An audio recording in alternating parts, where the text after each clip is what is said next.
Assalamualaikum warahmatullahi wabarakatuh. Halo Milanisti, selamat datang di channel AC Milan News. Kami akan membahas seputar berita AC Milan. Tapi sebelum itu silahkan subscribe, like, dan share berita ini kepada Milanisti di seluruh dunia. Dan mari kita simak Forza Milan. Milan versus Parma, comeback dramatis, Rossoneri menang 3-2. AC Milan menang secara dramatis saat menghadapi Parma. 2 gol menit akhir membuat Rossoneri menang comeback 3-2. AC Milan versus Parma tersaji pada pekan ke-22 Liga Italia 2024/2025 di San Siro, Minggu dalam kurung 26 Januari 2025 malam.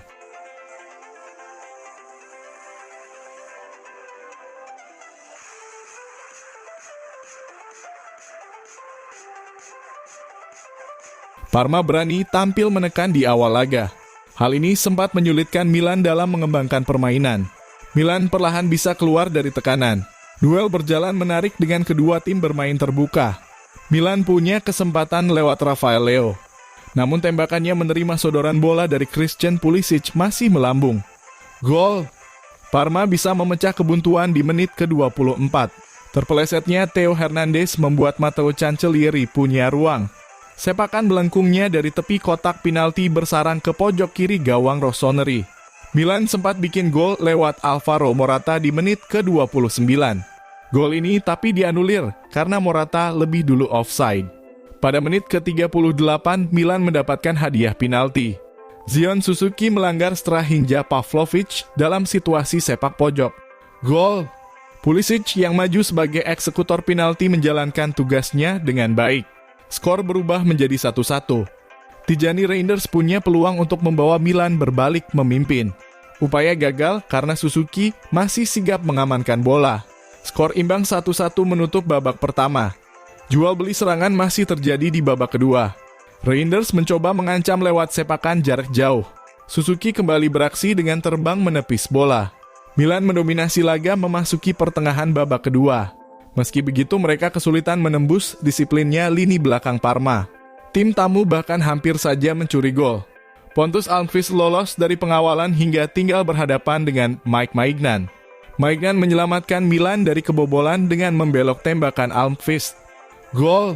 Serangan balik Parma kembali menembus lini belakang Milan. Tembakan Drissa Camara bisa ditepis oleh Maignan. Bola muntah disambar Enrico Del Prato menjadi gol.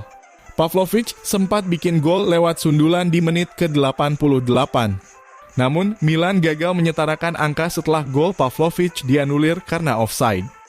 Gol! Milan akhirnya bisa menyamakan kedudukan di menit kedua. Reinders tak terkawal di sisi kanan kotak penalti.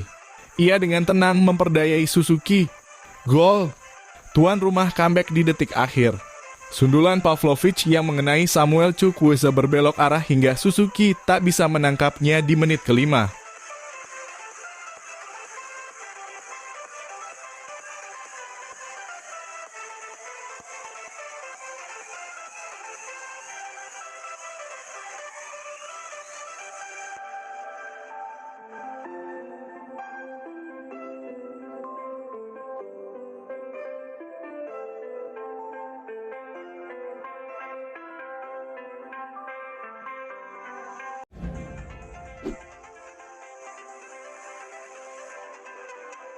AC Milan segera layangkan tawaran baru untuk Santiago Gimenez.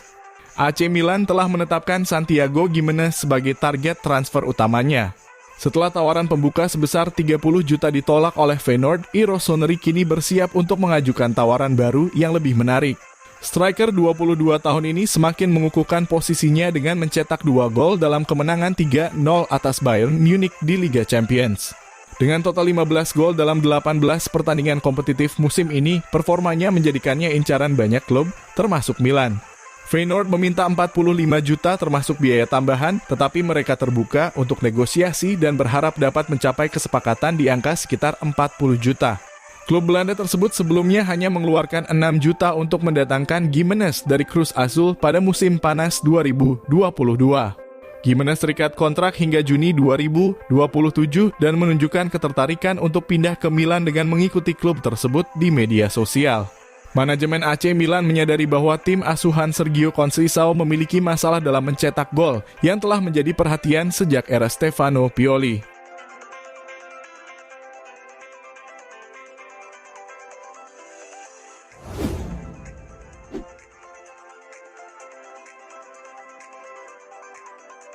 Gara-gara Benacer, AC Milan batal perkuat lini tengah. Sektor lini tengah AC Milan menjadi salah satu titik paling rawan yang seringkali mengalami pelemahan dalam beberapa musim terakhir. Wacana untuk memperkuat posisi lini tengah pun sempat menjadi agenda utama manajemen klub pada pasar transfer Januari ini. Namun seiring berjalannya waktu dengan kembalinya Ismail Benacer yang pulih dari cedera, klub memilih untuk mengurungkan niatnya untuk memperkuat posisi ini. Manajemen dengan anggaran yang terbatas diyakini lebih memilih untuk memperkuat posisi lini depan ketimbang lini tengah.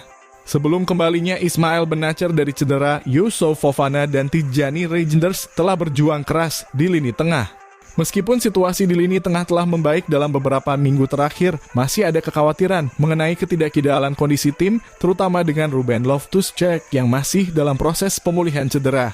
Menurut laporan dari Nikos Chira, Milan merasa sangat puas dengan penampilan Benacer dan dedikasinya untuk kembali ke kondisi terbaik. Dengan demikian, lini tengah tidak lagi dianggap sebagai prioritas mendesak dan kemungkinan hanya akan diperkuat jika ada kesempatan yang tidak dapat ditolak. Milan saat ini memiliki 4 pemain di lini tengah, Yusuf Fofana, Ismail Benacer, Yunus Musah, dan Tijjani Reijnders. Keempat pemain ini telah menunjukkan kerja keras meskipun ada beberapa cedera yang memaksa Musah untuk bermain di posisi sayap kanan. Perubahan prioritas ini tampaknya berkaitan erat dengan upaya Milan untuk merekrut Santiago Gimenez, di mana klub harus mengeluarkan sekitar 40 juta untuk mendapatkan penyerang tersebut. Dengan fokus yang lebih besar pada lini serang, Milan berharap dapat meningkatkan daya saing mereka di Serie A dan kompetisi Eropa.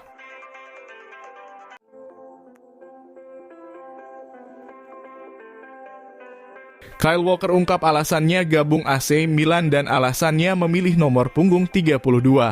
AC Milan sukses menggebrak bursa transfer Januari dengan mendatangkan salah satu bek sayap terbaik dunia, Kyle Walker. Pemain legendaris Manchester City ini mengungkapkan alasannya memilih Rossoneri sebagai klub barunya kepada awak media. Setelah hampir 8 tahun bersama Manchester City, Walker memutuskan untuk meninggalkan klub tersebut dan Milan dengan cepat memanfaatkan kesempatan ini mengalahkan pesaingnya dengan mudah. Berdasarkan pernyataan resmi, bek sayap ini bergabung dengan Milan dengan status pinjaman yang memiliki opsi pembelian. Setelah pengumuman tersebut, Walker berbicara kepada Milan dan juga membagikan pesan di profil Twitternya. Berikut adalah beberapa kutipan dari wawancaranya. Saya gembira dan bangga menandatangani kontrak dengan AC Milan. Klub dengan sejarah yang kaya, yang telah saya ikuti sejak saya masih kecil. Merupakan suatu kehormatan untuk bergabung dan saya tidak sabar untuk mengenakan kaos Rossoneri dan memulai karier. Saya sangat menantikan babak baru dalam karier saya dan memulai perjalanan ini bersama keluarga saya di Italia. Forza Milan. Temi Abraham memberitahu saya bahwa saya harus bergabung, ia membantu saya membuat keputusan. Para penggemar di sini luar biasa, mendengar mereka bernyanyi dan merasakan dukungan mereka sangat berarti dan itu akan menjadi dorongan besar hingga akhir musim. Saya memilih nomor 32 untuk David Beckham, ikon di negara kita. Pertandingan pertama Walker bersama AC Milan akan berlangsung dalam derby melawan Inter minggu depan. Karena ia tidak masuk dalam skuad Liga Champions dan tidak tersedia untuk pertandingan penting melawan Dinamo Zagreb. Bergantung pada bagaimana ia berlatih minggu depan, pelatih Sergio Conceição mungkin mempertimbangkan untuk memainkannya sebagai starter dalam derby tersebut.